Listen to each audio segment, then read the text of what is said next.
Hello everyone and welcome to the Eating Disorder Therapist podcast. I'm Harriet Frew, eating disorder therapist, here to support you in finding peace with food and overcoming disordered eating. So today I'm going to talk about getting beach body ready and 3 things that I'll be doing this summer. So as I'm sure you'll appreciate, this is not going to be your normal beach body type of podcast. Okay, it's going to be coming at it from a different perspective to empower you, uplift you, and encourage you, hopefully, as a backlash to all the current messages that we are getting. So let's dive in. After what feels like the longest, darkest winter, the sun is gloriously shining in the UK, offering a glimpse of carefree days ahead. So although you may have been basking joyfully and soaking up the first few rays, this may also have triggered some body angst. I know many of my clients have been talking about this. The pressure to hone the elusive bikini body may be taunting you through social media and through hearing about the dietary overhauls regaled by well-meaning friends. So the thought of displaying bare limbs and wearing skimpier clothes might be tempting you down the familiar path of body bashing, crash dieting into the summer months. And I bet you may have found yourself fantasizing about how to lose X pounds in so many days and Googling all manner of quick fix detoxes. And you may have also been calculating the cost of weight loss injections against trying to keep life afloat and affording your grocery shop. Before you do this, stop and pause. You've walked this well-trodden path many times before, only to find yourself back in the pit of misery and self-loathing. So instead, consider a different approach, which emphasizes well-being and feeling good from the inside out. Okay, so 3 ways to approach the summer of 2025 differently. Okay, number 1, your thoughts. So your body image predominantly comprises thoughts and feelings about your body. So what's kind of going on in your head, in your body, with far less to do with how it genuinely looks. Now, I know this as a fact because I've worked with numerous extremely thin clients who do not love themselves one jot, because the feeling of worth is always elusively out of reach, a few pounds lighter on the scales. So if you are spending your days berating and chastising your body with harsh words and criticism, this will not inspire positive change. We can't really beat ourselves up into changing. Now, even if your body is not in its most happy and healthy place right now, judgment is not the answer. Lashings of condemnation and shame will only lead you back to food, because the self-loathing, the anxiety will likely cause you to comfort eat or self-sabotage further. So instead, you need to offer yourself some kindness, compassion, and acceptance. Now, this does not mean that you have to positively adore your body right now, okay? It just means offering yourself some acceptance and kindness as you would to a friend who is in a similar situation, okay? So there's a big difference between neutrally acknowledging your dissatisfaction with your current body without criticizing and labeling yourself harshly, okay? Now, I know so many of my clients would just call themselves all manner of things in a way that they would never, ever talk to a friend. That is not helpful. Also, you can curiously question whether your body goals are even fair or accurate, because you may be idealizing and glamorizing thinness when your energy could be directed towards something that truly lights your soul. So I guess, if you're listening to this, you need to think individually, what is relevant for you? Are you really chasing something that is unrealistic, idealistic, that is not going to be sustainable and is only going to lead you to a disordered eating place? Or maybe you're not in the most happy place with your body right now, mentally and physically. However, it still means that it's not helpful to judge yourself harshly, because that will not lead to change. Okay, so instead of chastisement, judgment, you need to be self-compassionate and also start to consider the brightest, shiniest, and most vibrant version of yourself. Now, this goes way beyond weight and body size.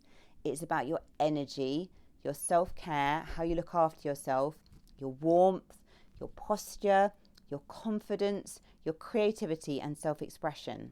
Okay, so how can you step into this version of yourself today? Okay, because the energetic, self-caring, vibrant, standing tall, confident, creative version of you is going to be able to take better actions, have preferable thoughts, feelings, etc., that are all going to help you move more towards a place of change, okay, rather than judging yourself. So what kind of thoughts can support you to become the more glowing version of you? Okay, so no judgment.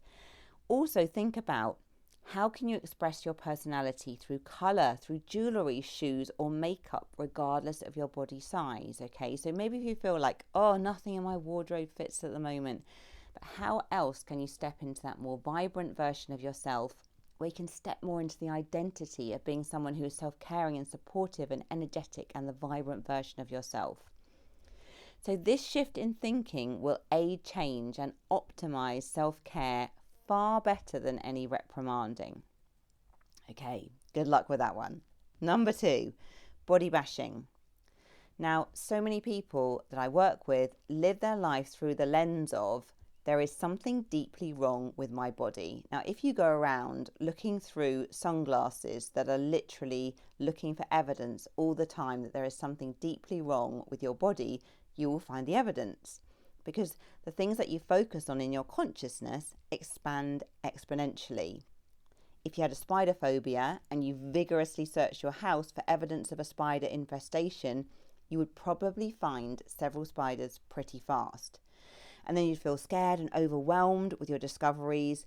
You would be preoccupied with the spiders and finding more. So has your body become the spider in this situation? Are fear behaviours exacerbating your poor body image? So fear behaviours might include things like frequent weighing. So if the weighing scales have become your critical parent or stern teacher, you're never going to feel good enough despite your efforts. You know, whatever the number says, it's never enough. And also, you become micro-focused on minute body changes, which send you into a spiral of self-loathing, restrictive eating, probably back to binge eating. Now, for some people, occasional weighing is helpful just to offer a reality check and prevent catastrophization of body changes. So I think there's always nuance in things. If you completely abandon weighing and it sends you off into a catastrophizing place, then maybe occasional weighing is helpful to you, maybe once a week, maybe once a fortnight. But you do not want to be obsessively weighing yourself. So think about in your own personal situation, okay? Frequent weighing is categorically unhelpful. Consider your relationship with the weighing scales and have some boundaries if needed. Okay, another body bashing behavior. Dissection of your body in the mirror. Now, mirror body checking of specific body parts multiple times per day leads to a distorted body perception. Now, a really common one that many of my clients do is constantly look in the mirror at their stomach area and check it multiple times, check it after eating, just check it numerous times throughout the day and end up feeling extremely dissatisfied and becoming extremely tuned in to micro changes.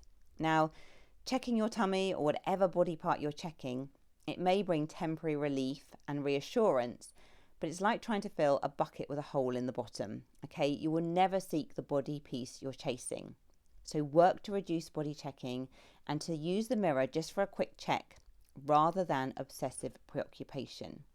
Okay, another body bashing behavior, comparing yourself on social media. So the environment that you expose yourself to impacts your perception of the world. Spending hours on TikTok viewing Fitspo will lead you to self-loathing and a distorted reality. Now, walk down your local high street and observe realistic bodies that are not in the 1% of your social media feed. Okay, you will have a very, very different experience from what you're seeing on social media, and radical curation of your feed may be necessary for your sanity.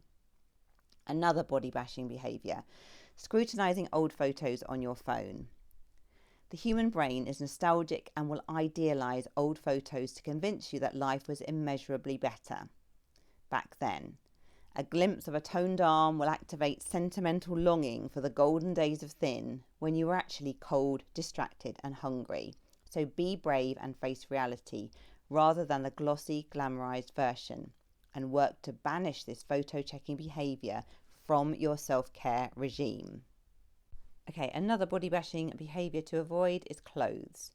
Wear clothes that fit comfortably and don't rub, chafe or dig in. Feeling this discomfort is the ultimate negative body image trigger. So be ruthless and recycle clothes that you would need to starve yourself to fit into. And embrace your natural genetics with radical acceptance. Now this is hard, it's challenging work, but it's so necessary. Otherwise you're going to be constantly fighting your body for the rest of your life. So my third Beachbody Ready tip is to step into life, okay? Remember that you're not on this planet to lose weight and chase thinness. There is a world of richness and fulfillment waiting for you.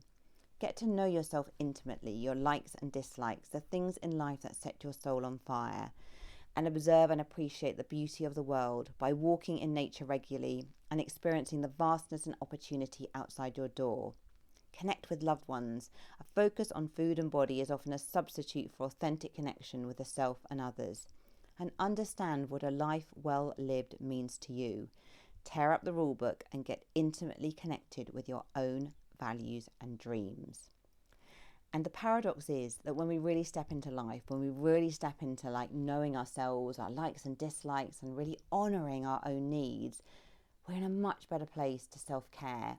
We are far less likely to punish ourselves with overeating or undereating or disordered eating behaviours because we're stepping into that fully authentic version of ourselves. Okay, so these are my 3 tips to get Beachbody ready. I hope you take them on board. Good luck. So thank you so much for listening today. If you're not following me already on Instagram, do seek me out, the Eating Disorder Therapist _. And if you are listening to this on my podcast, you may want to see the written version of the article on Substack, so you can read it there as well. Please do go across and subscribe to my Substack. The link is in the show notes, or you can just Google Substack Harriet Frew, the Eating Disorder Therapist, and I will come up. And if you enjoy this podcast, I'll be so grateful if you follow, rate and review, as it helps it reach so many more listeners. Thank you so much for listening today, and I look forward to sharing another podcast episode with you very soon.